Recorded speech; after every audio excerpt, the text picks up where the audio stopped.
Welcome to the Pop Docs channel. My name is Joseph, one half of the Pop Docs, joined by the other half of the Pop Docs, my sister Denny, for this video. Denny, how are you doing? Hello, I am doing fantastic.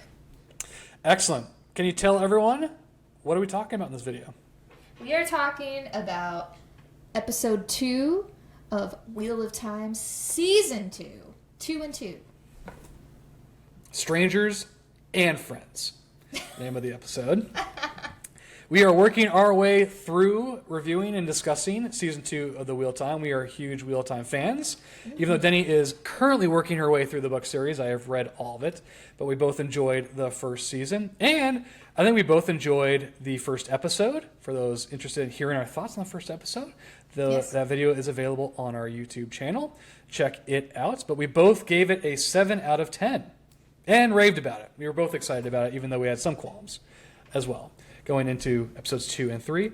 And so, without any further ado, before specifically jumping into episode 2, spoilers for season 1, episode 1, and episode 2. We are full spoilers for the television series up to episode 2.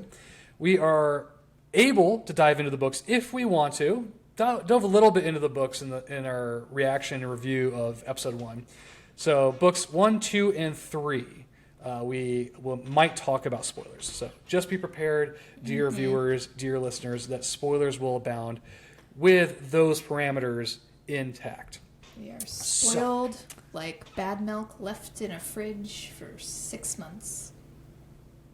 I wish you could come up with a better metaphor than that. I think we're a little bit better than spoiled milk. I was trying.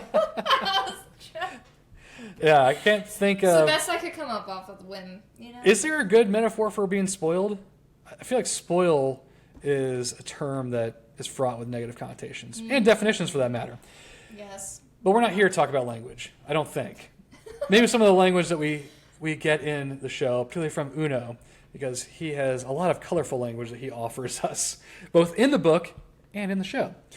There you go. So the way we do these reactions, these reviews, these discussions is we take each storyline in the show, in each episode, and talk about our thoughts and views on that particular storyline before moving to the next storyline. So in this particular episode, Strangers and Friends, we have a storyline involving Moraine and Lan. We have a storyline involving Perrin and the Shinarans. We have a storyline involving Rand and a mystery woman who seems to own an inn. And we have a storyline with Egwene and Nynaeve. Which of those would you like to talk about first, Danny? Do you have a preference? Let's go ahead and get Moraine and Lan's out of the way, since it's my least favorite. Okay, there you go. What a way to start the show. Jumping right in. And so I think I know what your response to the latter half of this video is going to be when I ask you what is your biggest critique, criticism, or concern. It must be Moraine and Lan. So Moraine and Lan, they are convalescing at the villa that is owned by Perrin, and Perrin allows her sister, Adelaide, to stay there, and her warders there, and she's been allowing Moraine and Lan to stay there. Moraine and Lan were accosted by Myrddraal at the end of episode 1.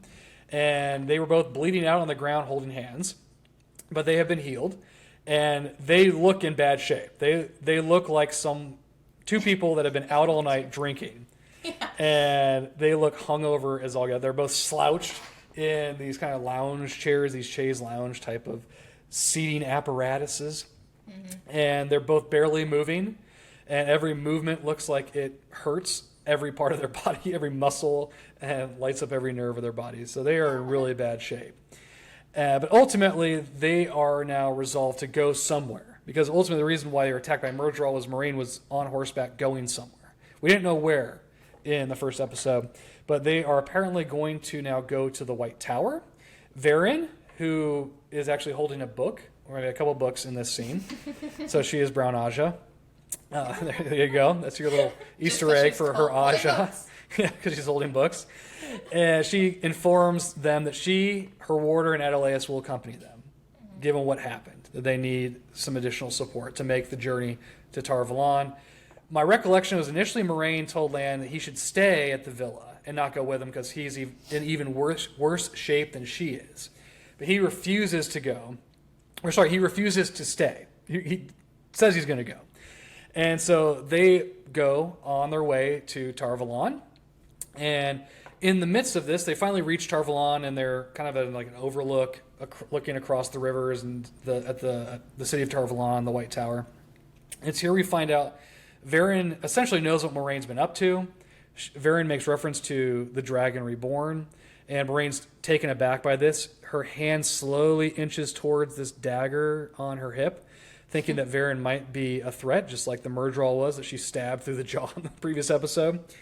Perrin notices this subtle movement, and so ultimately they come to a tacit agreement that they will work together. Moraine is seemingly not going to go to the White Tower. She is exiled, in theory, from the first season, awaiting Swan's permission to come back to the White Tower. So Perrin tells her she will go to the White Tower, go into the archives of the White Tower, and find as much information on the prophecies of the dragon. So we got a little mention of the prophecies of the dragon. We got a brief tidbit of that in the first season when Rand, after meeting Loyal, mentions the Carathian cycle. I don't know if that's pronounced, how it's pronounced, but Perrin's going to go into Tarvalon with Tomas and Adelaus, and Moraine wants her to take Lan to the White Tower as well. And so she still wants to break up with Lan and still trying to push Lan away. And she's still very standoffish. She's still very quiet around Lan, very, well, how would you describe their relationship? It's still very chilly and very cold, despite Lan That's good. basically giving his life to save her and protect her in the last episode from the Myrddraal. But there was a little thawing of the ice between the two of them around a campfire because Adelaus asked where they had met. And so we get what is, I believe, depicted in the book A New Spring, which is how Moraine and Lan met. And so they both kind of finish each other's sentences in the midst of retelling the story. And I can't remember if it's Adelaus or Perrin mentions that, oh, that's why, or that's when you knew that Lan would be your warrior, because he would be the one to tell you when you're off the path. You should be on, or pull you back from decisions that are incorrect. Going to lead to trouble, which is then picked up later on in the episode when Moraine tells him, no, it's not actually why I decided you'd be my warder, is because you were fearless in the face of Trollocs and Darkspawn in the Blight. And so I know you can take care of yourself, and so that's why I'm pushing you away. And ultimately, he says, weren't we equals? I thought we were equals, but that was never the truth. And she says to him, we were never equals. And this is the part where Alana and her warders have actually arrived at this campsite to take Lan with them back to seemingly the White Tower. And in fact, my recollection was Moraine says, Alana will take you by force as a warder if you don't go with them. Doesn't she say that to him? Yeah. Yeah.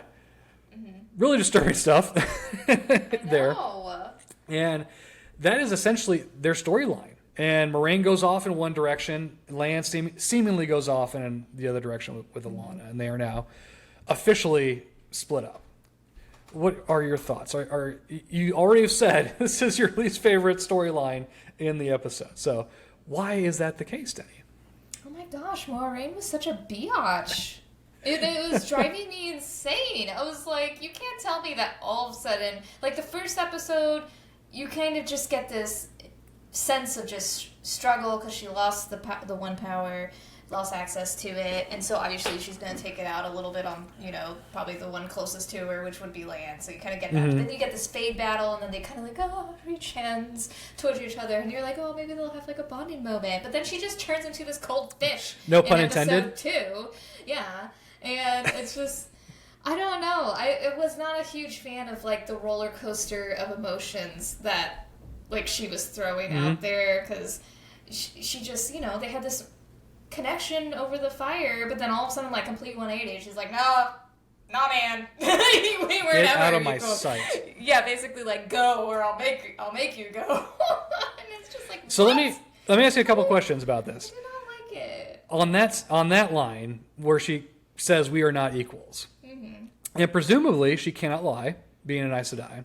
Because I think, I don't remember how the mechanics of this work in the book, but presumably she, even though she's stilled or shielded, regardless of how she's cut off, she's, I believe, still bound by the oath on the oath rod. And I think they imply that with the exile line between her and Perrin. So presumably she can't lie about this. Sure. So how do you interpret that line that we are not equals? Do you interpret, essentially there are two interpretations, that she thinks that Lan is beneath her, not her equal, and he's a warder, not an Aes Sedai, and so he's not on the same level as she is. Or, what some have speculated, she means that she, for whatever reason, is not his equal. That he has qualities she could not hope to have, reach heights that she could not hope to achieve. How did you interpret that line and that scene? I mean, it's an interesting take to think that perhaps she meant it in the opposite, that he's better than her in probably more ways than one. You know, I can see, and I think they kind of hint towards this in the show, that, you know, she's kind of like owned by her job. Like, that's her focus, that's her goal, that's her drive, that's what she's dedicated to. Whereas Lan now is more emotionally open. He, you know, loves Nynaeve essentially, but he's also dedicated to his oath, and, you know, just has a lot of really great traits. And so I can see it being in that way, taken in the way that she just views him as being better than her. But, I mean, the way it's delivered, it's just heartbreaking to see Lan. Oh, it absolutely is. And I don't know, I kind of took it could be phenomenal acting on her part from an Aes Sedai standpoint, which we saw in the first episode with Doman and her acting and kind of twisting the ways. So I could see her doing that to Lan too, just to get him to go and maybe have a better life than with her. I can see that.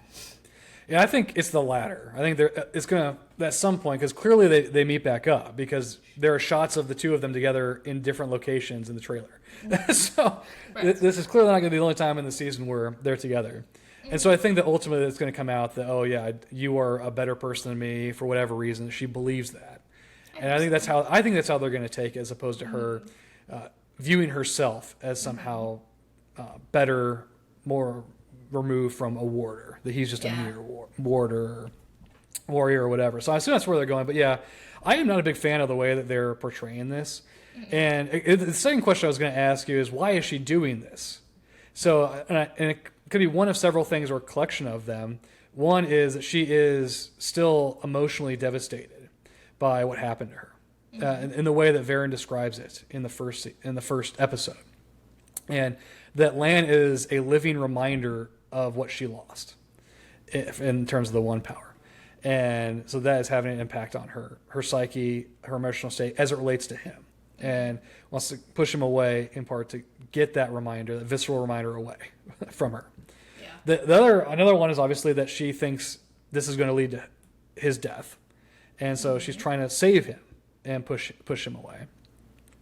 For that reason. And it could presumably be both. Do you have a sense, do you have an opinion, a take on why she's taken this tact and gone to these lengths to push him away from her mission, from her side? Despite his... Because I guess the third one would be, she really does question his loyalty to her. Yeah. Which would presumably be a function of his relationship, as you mentioned, to Nynaeve. I personally don't buy that one, because everything he's done, particularly since episode 8 of the first season, has demonstrated his loyalty to her and to the cause. And yes, he might have feelings for Nynaeve. He's shown no indication that he would go back and act on those feelings. So if that were to be the reason, I think it would be really a bad way to take Moraine's character, because that would suggest that she doesn't really understand Lan. When she spent 20 years with this guy. Right. And given that he literally gave his life in the previous episode to save hers. Like, he's demonstrated to me his dedication to this mission. But do you have a take on the impetus for why Moraine is acting this way? Beyond, they need to give these two characters something to do so that they can actually be in the show this season, since they weren't really in the book too. I feel like that's kind of what they're doing, is like they're creating drama just to have drama. That's kind of my initial reaction to that. I could see in some weird show storyline that, because, Moraine's always trying to think 10 steps ahead of how to help Rand in the future with everything, and that maybe because she's either stilled or shielded and the bond's broken in its way, maybe she's trying to send Lan to go eventually be a warder to Nynaeve to strengthen their connection and make her a more powerful, as they call, weapon for what's to come. I could see something potentially like that being set up in the show. But it would be very different from, obviously, the books, and then it's kind of like, how would that involve Moraine? And I think it would take away from Lan's character traits as being dedicated to, like, his oath that you also see in the books, and what you've seen in the show so far. So, I don't know. It's an interesting one that I'm struggling to, connect the pieces with, just because I think it's kind of forced. Because, in the books, that Moraine and Lan are barely even mentioned in the Great Hunt and I think even the Dragon Reborn, except for when they're in a good portion of it because they're leading the contingent to chase after Rand. That's right. They're in the mountains and they're like going in. There is they're kind of absent from. Yeah, my recollection of the story, the early books too, is that there is a storyline where Moraine is like researching how to potentially transfer the bond to another Aes Sedai in the event she dies, and this upsets Lan and the books, but it doesn't like carry over in a lot of ways. I mean, in the Dragon Reborn, they're still together on the hunt for Rand. I'm not liking the way that they're taking Moraine and Lan. Maybe it'll pay off because we still don't see exactly where this is going, and I hope so too. Otherwise, I think that there were missteps in the way that they're handling these two characters, especially after the way that episode 1 ended. Because as you mentioned, it looked like they were reconciling or on the path to reconciliation, given his demonstration of fealty and loyalty to Moraine in that instance, which almost feels like it was completely negated and forgotten about as soon as this episode ended. Because when we first see him again as they're convalescing, they both seem again to be at odds with one another. You're like, you just went through this life and death situation with each other. And it had really no effect on your relationship. In fact, your relationship seems to be getting worse now, Wait a second. going forward. So still the jury's out for me, but it is one of the storylines that's not working well for me. But let's stick with Aes Sedai dynamics, Aes Sedai politics, and go back to the White Tower.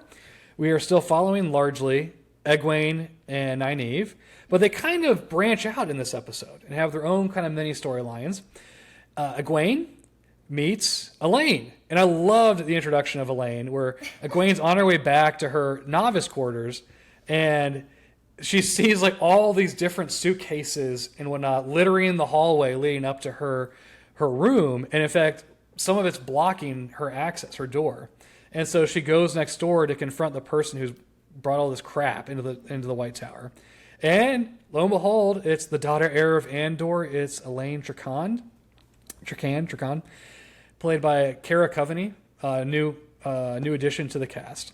And so she is really excited to be there, seemingly. She has been able to escape the confines of the royalty, the royal house of Andor. And I think she actually seems to portray an exuberance about finally being somewhere different, being someone other than the daughter heir.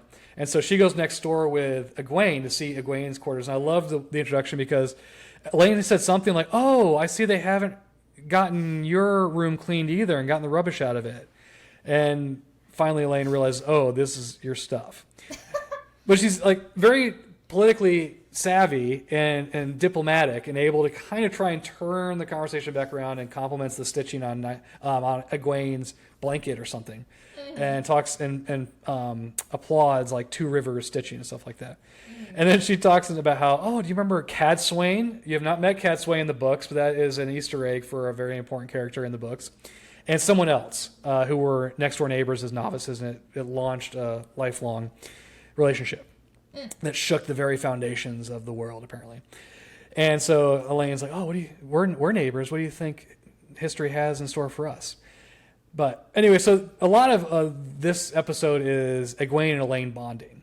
And Elaine apparently is a brewer or a distiller. She's able to create alcohol. And so the two of them over drinks talk about their life. And this is a cliche where like Nynaeve shows up to the door while that's closed.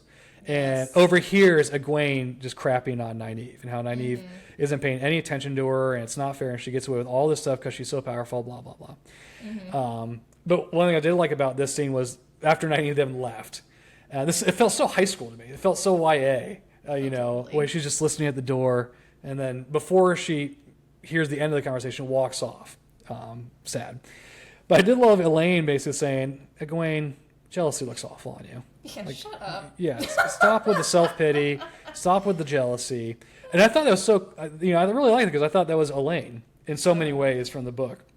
But anyway, that's essentially the Egwene storyline, is meeting Elaine and whatnot. Nynaeve is still being trained by Leandrin in different ways. Leandrin, we see healing. Leandrin takes her to a hospital, or what kind of amounts to a hospital in Tarvalon, where an accepted heals a young girl. Has breakbone fever? Breaking bone or whatever? Yeah, something really nasty and painful. And Nynaeve is fascinated by this, what the one power can do in healing. There's a reference to crimson thorn root. Was that what it was? That is like oh my god, why is the term escaping me? The medicine that puts you to sleep, or anesthetic. Thank you. Okay. Yeah. Oh my god, I got something. There you go. Thank you. You saved me. But apparently, like in small doses, it's an anesthetic, but in like large doses, it can be fatal, I guess. Well, and it has to be like water, or not water dilled, but like mixed in like water or something. Because there's like a vial that Leandrin steals, right? In liquid form. And it turns out, so Nynaeve follows Leandrin one night and discovers there are secret tunnels that lead out of the tower. Foreshadowing for book readers, probably. But Nynaeve follows Leandrin across town, and we find out who the mystery man is that's referenced in season 1. And if you watch any videos or listen to any podcasts or anything in the community, there were so many theories about who this man was, ranging from a Shamael to Padden Fane to someone from the books we haven't met yet. No, it's none of those people.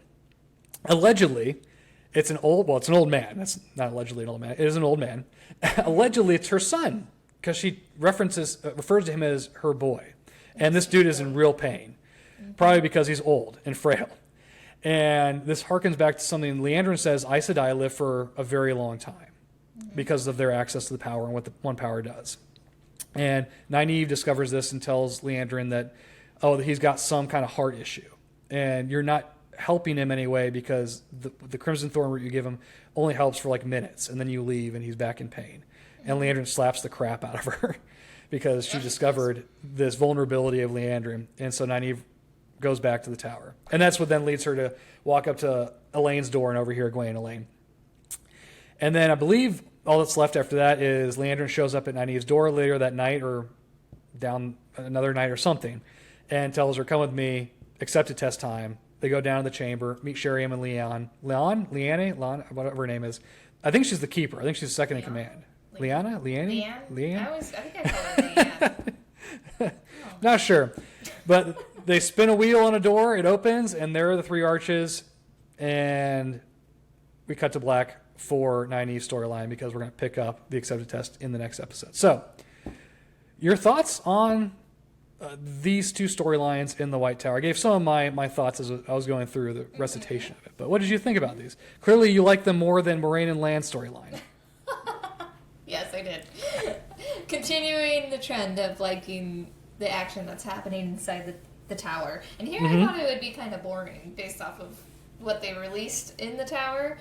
Or at least just not as... Let me ask you a question real quick. In the books, did you like what happened in the tower? Like all the novice stuff, the chores, interacting with outside classes? You weren't really into that? Well, I think, in typical Robert Jordan fashion, he loves a good detail. And so I think he went into like super detail about what happens in the tower and novice training. He never wrote a detail he ever edited out. So. Right. I think in the show they're doing a good job of showing like the essence of what a novice goes through, but not having to show like every single intricate thing they have to go through, Yeah, I agree with you. I think you're right. Right. So, but I mean, I agree. I love the introduction of Elaine. I love her character, that they're portraying her as kind of this queen daughter who is kind of aloof and unaware of interacting with others outside of her little realm, but then at the same time just showing that she's incredibly intelligent and also very knowledgeable of what goes on in the tower because of the many times that she has visited throughout the years.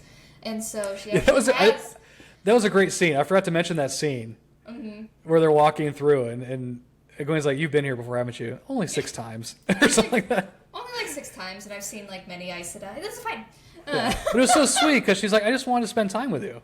Yeah. To get to know you. She I was just like, wants "Oh, that's to so make friends. sweet." Yeah. She wants to make friends, and I think that's endearing for her I do. character. Oh, yeah. I thought it was great. So I think they're doing a great job of introducing her.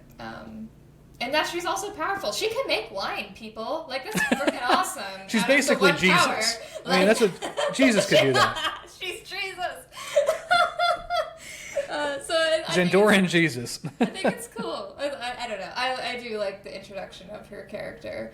I think the Nynaeve stuff with Leandrin is kind of interesting. It could have been a little better, I think. Do you like that they've paired them? Interesting.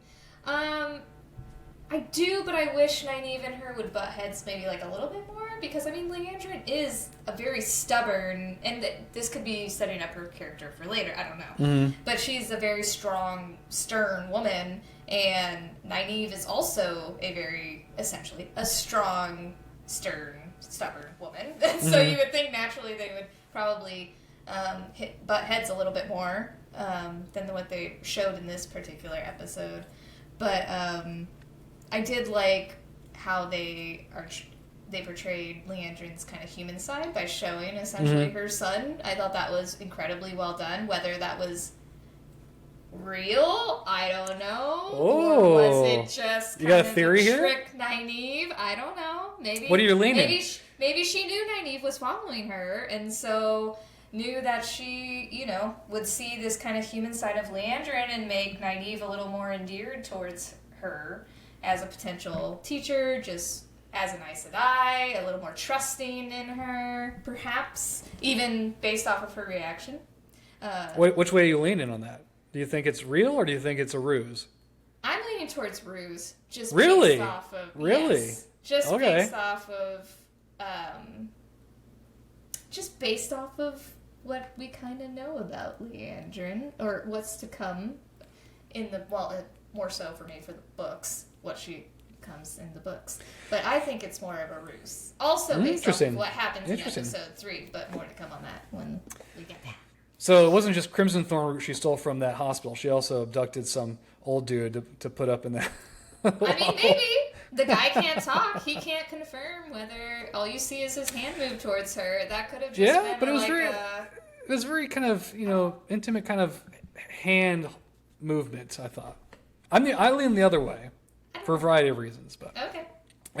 Time will tell. I assume that they're going to tell us it could one be or real. the other. It could be real. But I don't know. Knowing Leandrin's character, I just feel like maybe. I think it would be more cool if it was like real and more interesting for her as a character if it was real that she had a son and actually had a loving quality to her. But so where would you be? So you're in favor of a ruse. You're leaning ruse. Are you like 60-40, 70-30, 90-10? I say 70-30 more. Okay. 70 being more ruse than real. But I would prefer if it was more real because I think it would be more interesting for her as a character. I'm the other way. I'm like 90-10 that it's real. We'll see. We'll see. We'll keep receipts. We'll keep receipts to see who is right in the end. With our luck, they'll never reference this guy again. Yeah, probably not. It'll be like what happened at the end of last season. Yeah. And then I thought it was a great way to end that particular storyline of revealing the 3 arches and what's to come. Because I got excited as a fan. I was like, oh my god, look, it's 3 arches. Did you notice? I can't remember if you saw. I think you could see it in like the overhead shot at the end of this episode, but you certainly see it in the next one. 2 of the arches are not complete. They're the top of them have been broken off. Yeah, I thought that was kind of cool. I like that detail. Yeah. It shows like how old and I like it. Yeah, a lot of the production design is really good. I think with the different things that the sets they've had to build. Thank God they're building actual sets in different places and a lot of the props and everything. Yeah. So anything else that you want to say on the White Tower storyline that you can think of? Yeah, for me, the highlight was Elaine. Just loved Elaine. Seeing her, I thought Kara Coveney did a great job, written well. So I'm excited to see where that goes. So next storyline, the tackle, we'll leave Rand for the end. We'll do Perrin. Everybody's favorite Edmonds fielder, Perrin. Good old Perrin. So he's still with the Shrinarans. Elias is still there, not blinking, with golden eyes. And he's still sniffing, looking for Pat and Fane. And this is where we alluded to it, I believe, in the video where we talked about episode 1. But this is essentially the scene in the book where they come across this town that has been devastated by Pat and Fane and its contingent of Trollocs and Myrddraal. And it's like in ruins, it's smoke and ruins.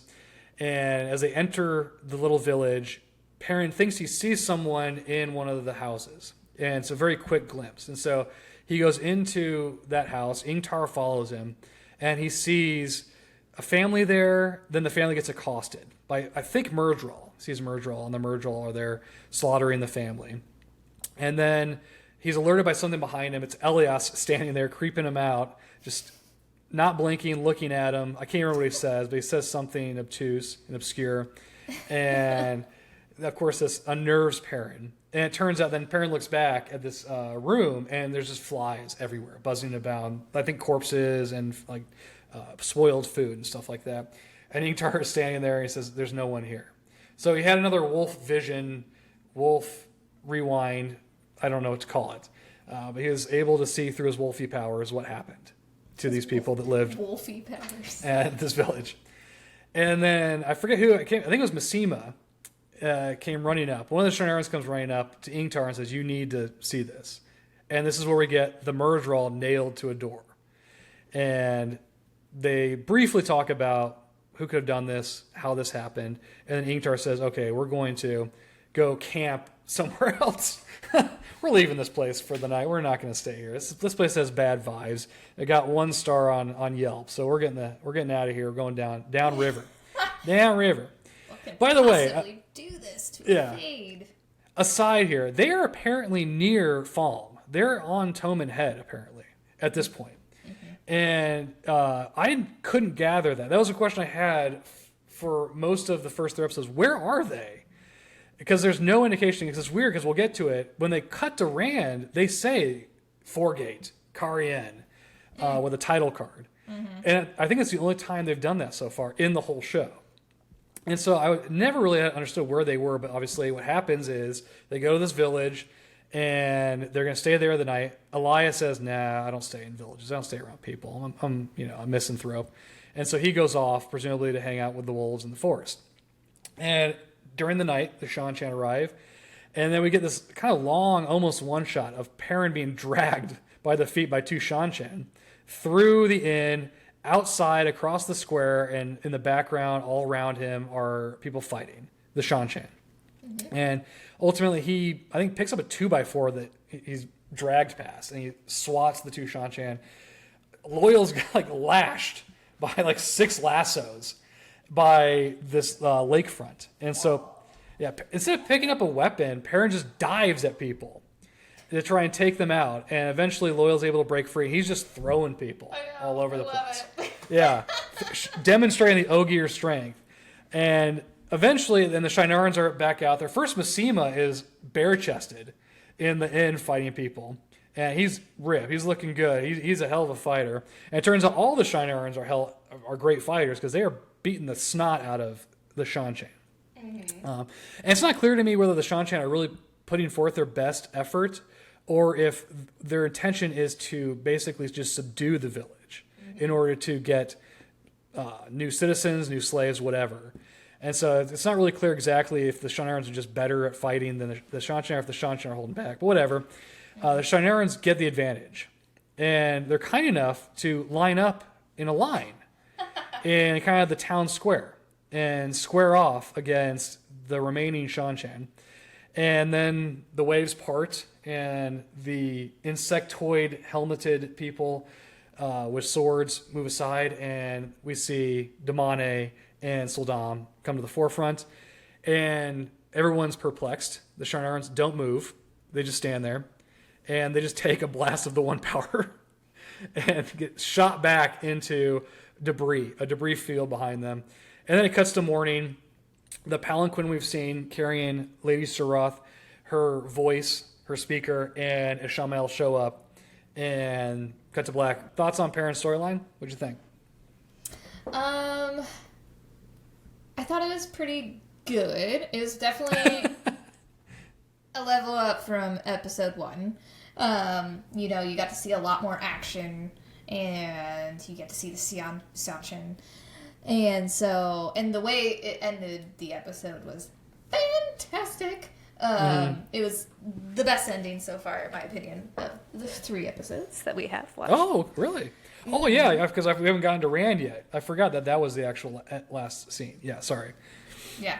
And so I enjoy it from the introduction of the Seanchan, like, in this season.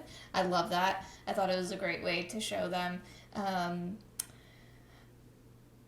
I mean, I think it was really cool. One of the shots that I loved is when Perrin's getting dragged, and so you're like following him as he's getting dragged through the town, and you're seeing all the action from that perspective, which I thought was a cool way of showing like a battle scene. I thought that was interesting. Didn't give a lot to Perrin in terms of like a fighter, but you know, what can you do? Yeah, perspectives. I thought that was a kind of a cool way to show it, but I mean, I kind of loved the Seanchan scenes. I think we talked a little bit about off of this is that the Seanchan, the Dame, and the Sodam. Thank you. As like the insert word here. Was interesting to see how they portray them. I'm not a huge fan of how they do the collar. It's more of like I don't know. It's different, yeah. Thing is called, but that. And then, like, a mouthpiece. I mean, they're like shoulder pads almost, because they go the entire length of their shoulders and then come down to, like, the mid-chest, mid-back area. I mean, I did like, so, I don't know if did you watch, there were, like, 3-minute videos of behind the scenes for each episode where they talk to creators and stuff? I think I watched a recent one of the stunts that they've done. Yeah, and the one for episode 3, Rafe Judkins, the showrunner, talks about how they needed the Seanchan to be effing terrifying. He actually says effing terrifying, although he actually uses the word. And I think they achieved that, both in this episode and more so, obviously, in the 3rd episode that we'll get to in a subsequent video here. But I think they do a good job of demonstrating the terror that Seanchan should impose upon the people of this continent. Yeah. And also the alien nature of them in all these different ways. From certainly that Damane Sildam dimension all the way to their armor. They look alien.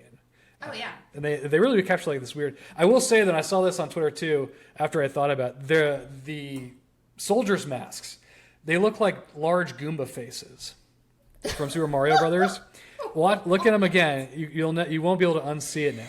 But it looks like a Goomba face blown up in the helmet because it's got like the big smile that they have, but it also kind of looks like teeth. Trust me, they look like Goombas. Oh my gosh, I have to look this up. So. That was the best part, I think, of his storyline. And the Shinar storyline is the assault on the town, which that then demonstrates they're near Toman Head. They must be near Falm, because there's no way the Seanchan have been able to get all the way across the continent toward where the Shinar area is. So they've traveled across the continent, chasing Padden Fane. Yeah, I mean, the wardrobe is fantastic for them. I love everything about their wardrobe. That's where all the budget went. We haven't even gotten to the nails yet. We'll get to the nails next video, next episode. So, the only other thing, I mean, do you have any other thoughts on Perrin and the Shinaran storyline? No, other than I thought it was a great introduction of the Seanchan. I mean, we didn't get too much, I feel like, of Perrin himself, other than those kind of brief moments of the town. Before and him kind of seeing the past, but yeah, I mean, it was a quick sped up story of getting to Falme. The only other thing I would say is, again, Elias is there, but he's kind of a prop. Unfortunately, I mean, he doesn't do much. He doesn't say much. He just looks, stares at Perrin without blinking, and he did have that kind of cringy dialogue that reminded me of The Hangover, where he tells Perrin that they're not your pack. All I could think about was The Hangover. And the lone wolf versus the lone wolf finding his pack, and I was like, I don't know, that piece of dialogue probably could have been a little on the nose. So hopefully, I think he's going to have a lot more to do and say, given what happens at the end of episode 3. I do too. Otherwise, I think it'll be a huge missed opportunity because I love Elias in the books, and so far, what they've given Elias to do pales in comparison to what he does in the books. Yeah, and as we said in our last video on episode 1, I also don't think he feels like Elias from the books either. No. So, but the final storyline, we get Rand. Oh my God, Rand! Yeah, Rand has entered he's entered the chat. Yeah, he's got more to say than just lifting a Beltane lantern. But as I mentioned, he's in the Foregate in Carrion, and he's been there for a while because he has a job. He's a working man, and he has a woman. And he's got a woman. He's got I think the website, the Amazon describes it as a no strings attached relationship with an innkeeper in the Foregate, who is Celine. Is her name? Yeah, they sleep together a lot, seemingly almost nightly. It sounds like, given some the dialogue. I mean, I think the first time we see them is in the middle of the night. They're together, and he's staring out a window, looking contemplative. And she comes up behind him in kind of a robe or something, and they talk and whatnot. And then there are other scenes where they are sleeping together in the episode.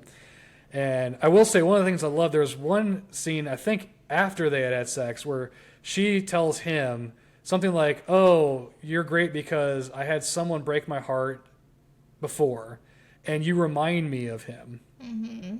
And every time we're together. And obviously for non-book readers, that's probably very meaningless, a statement. Mm-hmm. But for book readers, it's a huge Easter egg. I don't know how else to describe it. When she was saying that, I was like, oh, I was the Leonardo DiCaprio meme from Once Upon a Time Hollywood. I was like, okay, that's that dialogue between the two of them I thought was really clever from a book reader perspective. And I do think that their dynamic is a good echo of their dynamic in a lot of ways, particularly from Celine's point of view. Yes. Like, I think the writers and this actress have really captured, so far anyway, Celine. And everything about Celine. I won't go too far in depth unless you want to about that. So I think is so far a really good element to this. But then the other aspect is we see him working at a sanitarium, a mental asylum, with different people. One patient in particular. And apparently this patient, it was a soldier that fought against the Aiel in the Aiel War, which took place a couple decades before the story takes place. So it was the war in which Rand was born. And this guy's got severe PTSD. And maybe some dementia too, because it sounds like he kind of relives every day now. And Rand's taking care of him. This guy is teaching him sword forms, allegedly, and how to be a warrior. I'll have more to say on that in a moment. But there is some real prick who is another orderly. And he's like the cliche asshole. And he is like mocking the patient. He scares the crap out of him. He triggers the patient's PTSD and does it for fun. And he apparently has a lucrative position with the sanitarium because he gets to wait upon the VIPs that have access to a courtyard and actually can see the sun. And he makes some comment like, oh, sorry, whatever Rand's name is here. Actually, I don't remember if he says what Rand's name is, if he's going by a different name. At least I get to see the sun every day. I'm like, it's not like Rand lives there. Like, what kind of, that was a weird kind of taunt, but whatever. So anyway, ultimately Rand beats the snot out of this guy. This guy gets drunk one night with his friends, wanders down a dark alley, and Rand just beats the crap out of him. To the point where you wonder if the guy died from his wounds hours later, because he's just left twitching on the ground in the darkness. Yep. And it turns out Rand is here because Logain is here.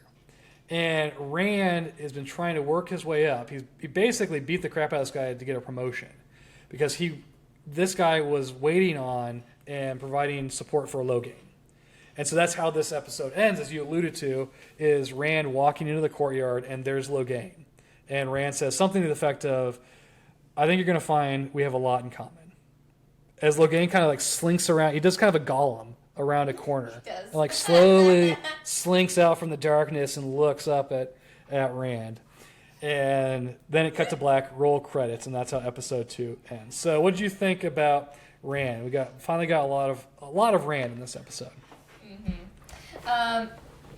If I were to look at it from a perspective of I'd never read the books and I was just purely watching the show, it would make more sense to me and it wouldn't bother me. Okay. This being But Rand's storyline. Because in my mind, I could say, coming off of the last season, Rand knows that a man having the one power means he's going to eventually probably go batshit crazy and lose his mind and become like probably this maniac killer or something. And so in my mind, I could justify him wanting to seek out Logain, who he knows since he saw him, and he knows that he was stilled by the Aes Sedai, that he would know maybe some knowledge about how a man could potentially control the one power and maybe not become insane. I don't know. I could see that happening, and he would want to seek him out and stuff, so he ends up in Carrion? There we go. Yeah, I've heard so many different... Carrion. However you pronounce that city, that one. Go there to seek out Logain and maybe get some answers. I can see that just purely watching the show. Okay. Knowing that this is nothing like what happens in the book. It's a completely made up storyline for the show in every single aspect, like how he meets Selene, how he ends up in Kirheen, how Logain's not even supposed to be in Kirheen, supposed to be at the White Tower, being kept by the Aes Sedai. It's just completely made up and different. I struggle a little bit with. However, I think it's made up for in some of the phenomenal acting and characters and interactions that we're getting. Like, you mentioned Selene, love that actress, and I love her portrayal of her relationship with Rand and them. I hate how she's introduced because there's really no explanation, so maybe they will show that a little bit more later. I don't know. They pull the Fall Dara trick. They just say, drop you in and say, here's where they stand. He hooked up with an innkeeper. Deal with it. Yeah. Like, just get on board with it. Go with it. Basically. Yeah. So, I don't know. Maybe we'll get more to explain that a little bit better. Like, maybe you see how Selene sought out Rand. Maybe that's a little more. We could. Because the next episode, I believe, is called Daughter of the Night. Yeah. So I think we might get more of that. Because I'll take some more of backstory. Selene any day. She seems like a phenomenal character. And her, as you mentioned, her relationship with Rand, I think they're showing that really, really well. And then, I also love Logain, and I love the actor who plays him. And so if for whatever reason they're steering Rand in a completely different storyline from the books in some way, shape, or form, and we just get more Logain, I may not hate that. I may be on board with that. I don't know. Well, we'll get to it in the next video where we do episode 3, but I'm guessing that's not the way they're going, given how that ended. But we'll see. It can still come back around and go the other direction. But based off of this episode, I got excited when I saw him, turn the corner, and you're like, Logain, I love him. Well, I love the actor. I don't know about his character. Character's a little, sketchy. But, love the acting. So, I could be on board with some deviation from the books here. But so far, it sounds like you're not. They have to rescue it a little bit. I think they do need to rescue it a little bit, just because it's so different, and because as you mentioned, Rand's not really doing much. No, so I agree with you. I loved the ending. I loved the delivery of. I think you're going to find we have more in common than you realize, or something to that effect. I'm paraphrasing.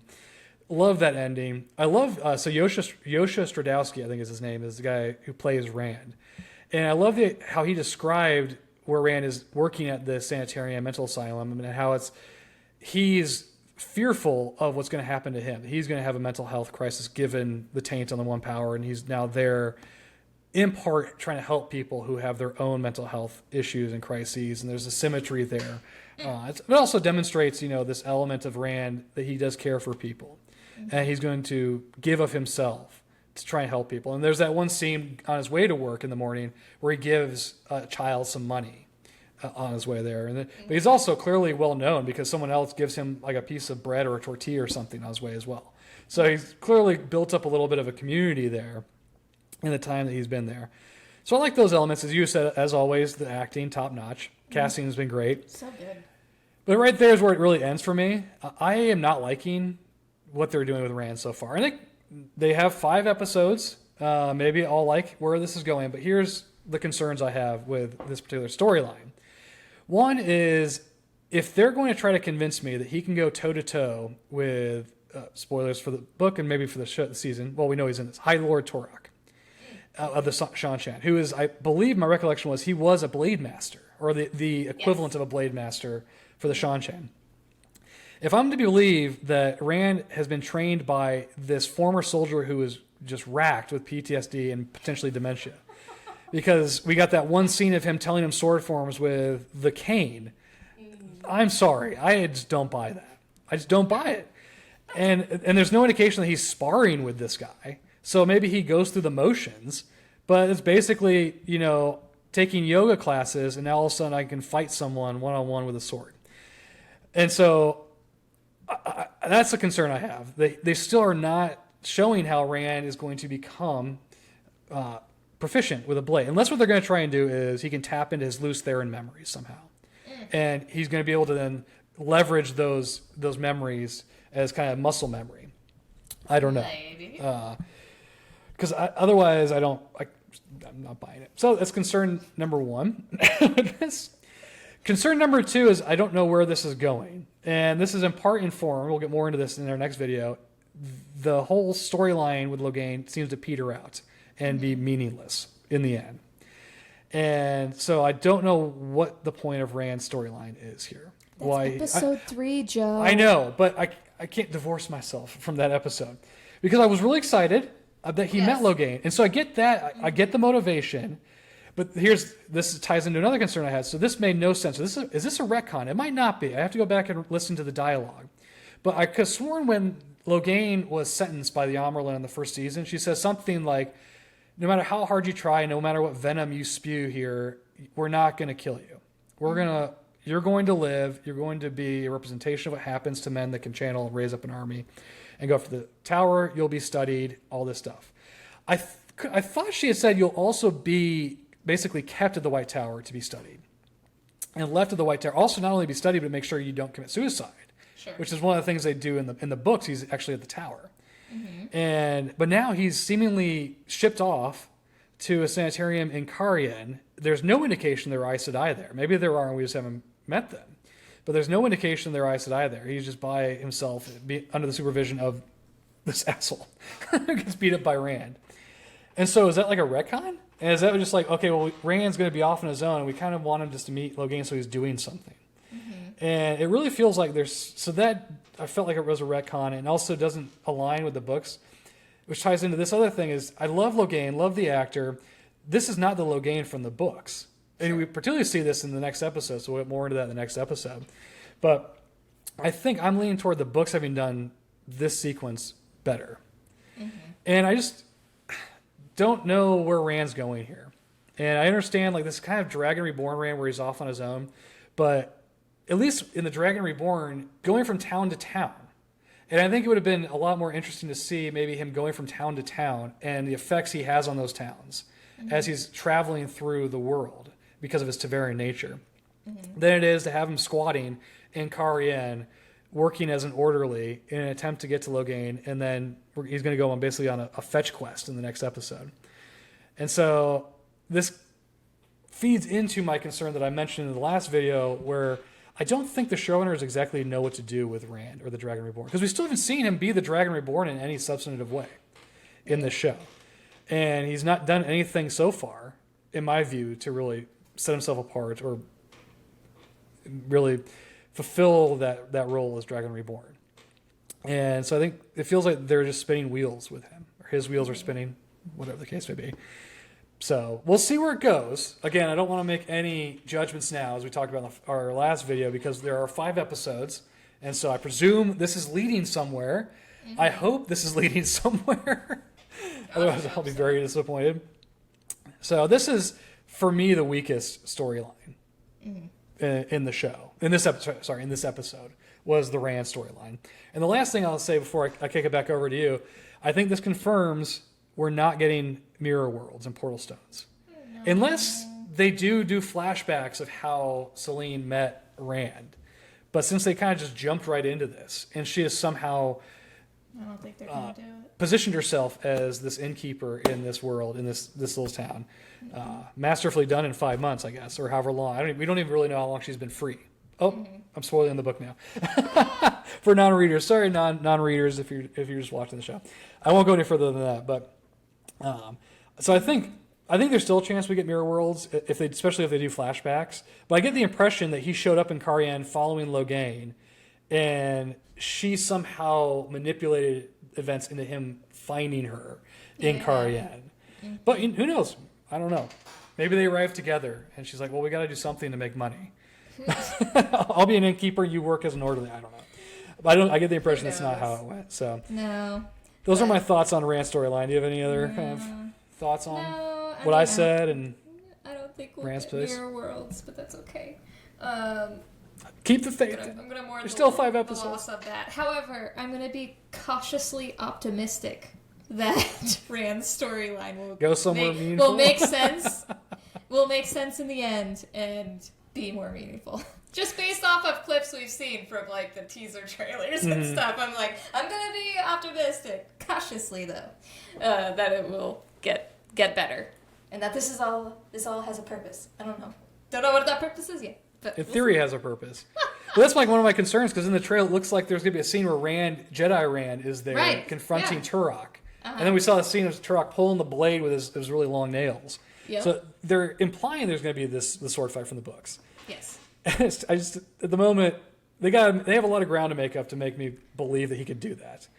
And I don't want to, I never liked the Taveran nature thing. It always did feel kind of like a plot device to get the characters out of jams. Or get Robert Jordan out of kind of a corner he wrote himself into.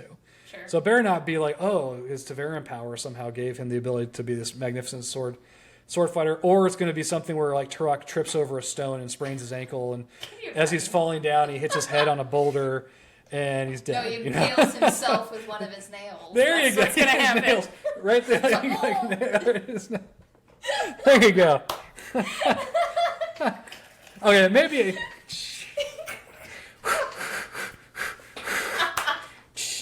That's so good. I love it. I think for the next video when we do episode 3, we have to get those kind of acrylic nails. You just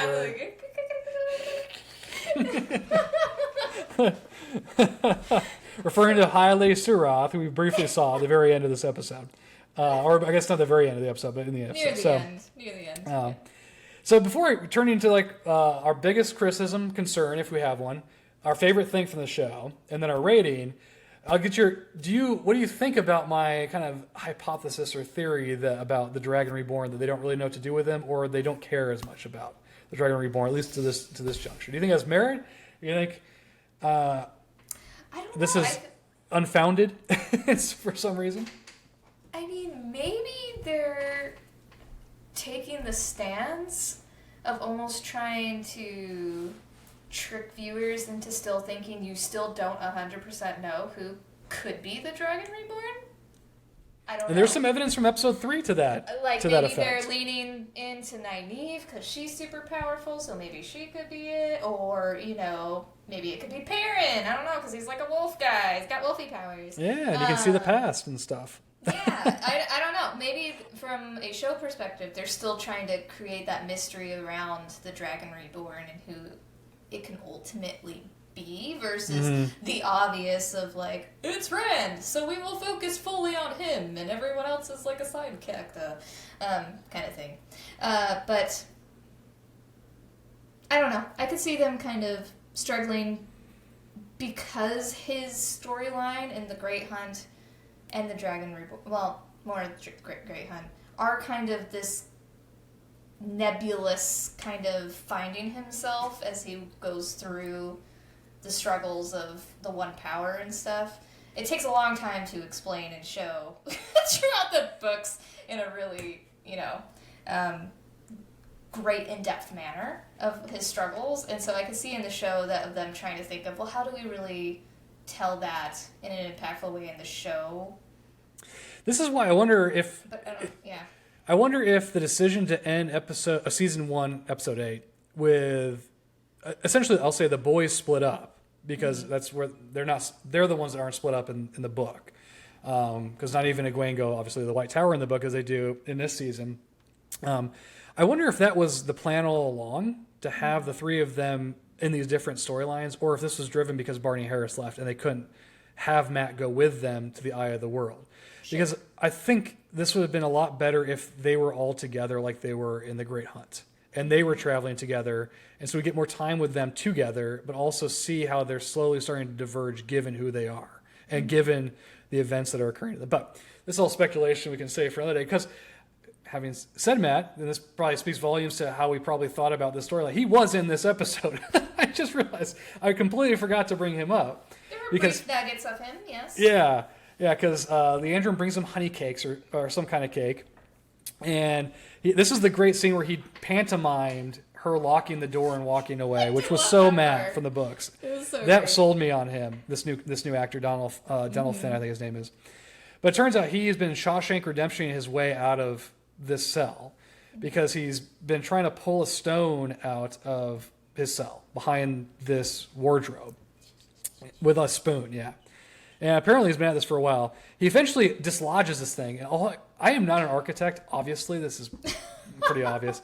All I could think about was, is this going to lead to the tower collapsing, or this part of the tower collapse? Is this structurally sound?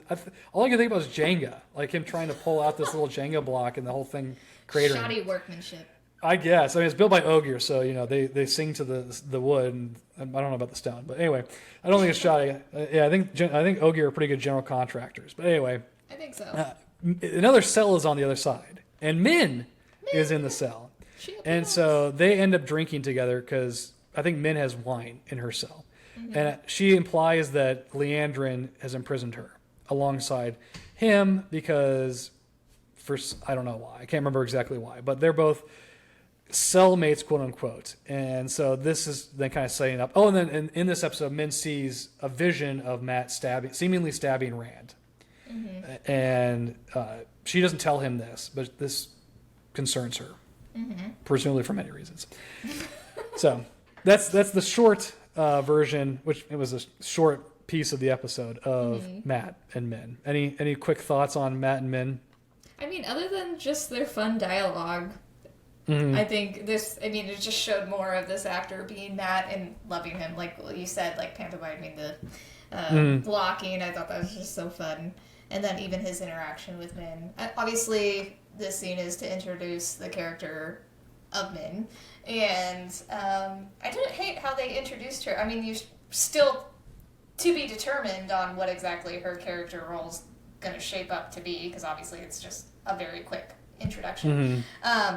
But I kind of liked her introduction this way. It gave it a little bit more of a connective tissue, I feel like, versus just randomly in the books, in my opinion. But well, she's a bartender. We know she's a bartender because she was bartending in Fall Tower for some reason at the end of the first season. But I think she's taking the place of Tom from book 3. I get the impression this is going to be kind of Matt and Tom's buddy cop movie through book 3, but with Min as opposed to Tom. And I like Min. I miss Tom Maryland, though. I just love the guy that played Tom Maryland. He was great.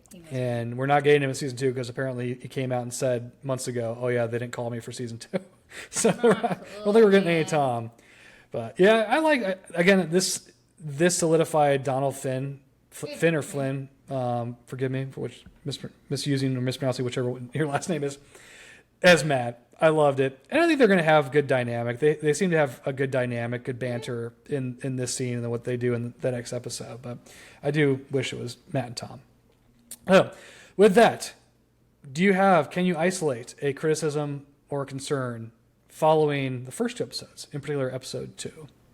Well, I think we got my biggest criticism, which was just the Moraine and Lan storyline. I just did not like it. So I won't harp on that too much because I already did. Just give me the ick. I don't like it. The ick. Give me the ick. Give me the ick. So there's that. But my favorite part, there were quite a few favorite moments in here. What's your favorite though? But my favorite. One favorite. Doesn't favorite imply goodness. one among others? It is. It is. Do you need a moment to think about it? No. To isolate it? I can share my favorite moment out of this one, I think. Was probably the Xianxin part. Okay. Where they introduction of they Xianxin. reveal them and they come in and stuff. Yeah, it was powerful. It was In more ways than one. a power entrance. They were like, Yeah. Well, pun intended, I assume. Ass. Well, yeah, but so that was. But it was nice. It was fairly even until the Damane showed up in Rex Shop. Yeah. But, True. so my chief concern remains Rand. What they're doing with Rand. If I had to isolate one thing, hopefully it gets better in the ways that we were talking about. I think I'm below 50% in the likelihood that it will at this point, but I'll reserve judgment until we see the rest of the season. Mm-hmm. My favorite part, Elaine. Everything with Elaine. Loved Elaine. I thought they nailed her characterization. I thought again they nailed. Can someone give the casting director an award or casting directors awards? Because they're killing it. I think they've done such a great job casting this show, and this actress is Elaine, I think, and so I loved everything. And even just to preview episode 3, I thought it carried over into that episode too. I mean, I don't think she has much to do in episode 3, but another all-star. And in fact, I'll ask you this real quick. She's my favorite new cast member to the show. Is Elaine. And so, do you have a favorite new addition? If you want to use Donald Finn, whatever his name is, as Matt, that qualifies. I'll say that qualifies. But who we have? We have Elaine, Perrin, Donald Flynn, Ingtar, Sheriam. I think are the Celine. I think are the main new Elias. You can't say Elias because he hasn't had a lot to do. I don't think. Not at all. We won't at this point. We won't bring the Shan-Chan in specifically because we barely met any of the new Shan-Chan. Barely. So I guess of those, was that 7? I think I listed off that we've met that are really have meaningful roles that are new. Quite a lot, yeah. At this point, who's your leader in the clubhouse? For me, it's Elaine. Of course, this could change over the whole season as we spend more time with each of these characters and their different capacities. I would say if I'm judging it based off of what we've seen so far, it's currently Elaine, because I think they did a great job of portraying who will eventually become a key character in the show, hopefully in the show and the books. But also, I could see it morphing into potentially Celine, depending on how far. Because I love that actress, and she's great. No, she's been wonderful. Interacts with Rand. She's like stealing the scenes whenever she's with Rand, and so I'm like, and plus, I like the darker side of things, so I could potentially spoilers. See her Just kidding. Come on, if you can't sense the darkness, come on, people. Well, we did say we would be talking spoilers from books 23. Even if you didn't know, you would be like, there's something about her, and she clearly plays a role in something. I could potentially see her becoming a favorite new character, just because she seems like she's going to have a lot of, dynamic... So they're 1-2 right now for you. Yeah. I think I would probably agree, only because I'd want to put Perrin number 2, but again, Perrin just doesn't feel like Perrin to me yet. Nah. And that could be one thing where she does kind of evolve into her character from the books, given the different environments that she's in the show. So we'll see. But okay, so rating for this episode. What you got out of 10? Out of 10, I'm going to say this one was probably an 8. It's my favorite of the first 3. Wow. Okay. Just because I feel like every storyline, minus Moraine and Lan, so I'm a fan of that, I feel like was pretty good and had some moments that like I struggled to find a favorite because I liked a lot of moments in each of the storylines. So I am going to go with a 6.5. Ooh, lower. I didn't really like Moraine and Lan's storyline for the various reasons you mentioned. There were every storyline I thought had aspects I liked. Even though I don't think Perrin is the Perrin from the books, I liked the conversation she had with Moraine. But that was about all I liked from their storyline. I liked the end of the Perrin and Shannara storyline when the Shan-Chen attack, when they showed up. Okay. Everything before that, again, I'm not a big fan of what they're doing with Elias so far. That could change Sure. going forward. Not a big fan of that, though. Love the Elaine stuff. Love the Egwene stuff. They're dynamic. Ambivalent on the Nynaeve Leandrin thing still. And I'm disappointed so far by the Rand stuff. And so that's why ultimately, that's why I rated this lower, in my estimation, than the first episode. Okay. So there you go. 7 and 6.5 for me. I think you said a 7, and then now you said 8.5 or 8? 8 for the. You said 8 for this episode. 8 for this episode. Okay. Just So 1 going point. 1 notch up. Yeah, it's still that's a big movement. Okay, well there you go. Our thoughts on episode 2. Viewers, listeners, let us know what you thought about this episode in the comments below on YouTube. But before we break for the video, Denny, where can viewers and listeners find our content if they would be interested in hearing us talk more about the Wheel of Time and other topics in pop culture? Well, you can watch all of our fabulous videos like this one on YouTube at the Pop Docs. And then you can also come join us and follow us on Twitter at the Pop Docs and Instagram at the Pop Docs Pod. Twitter. And then we record our lovely podcast as well, where you can, watch. You can't watch podcasts. Listen and subscribe to podcasts wherever you can get them. Buzzsprout, Apple Podcasts, Spotify, et cetera, all those wonderful places. So, absolutely. So, thank you all for listening, watching, hopefully commenting, joining the discourse. And for that and for this video, the Pop Docs Clinic is officially closed.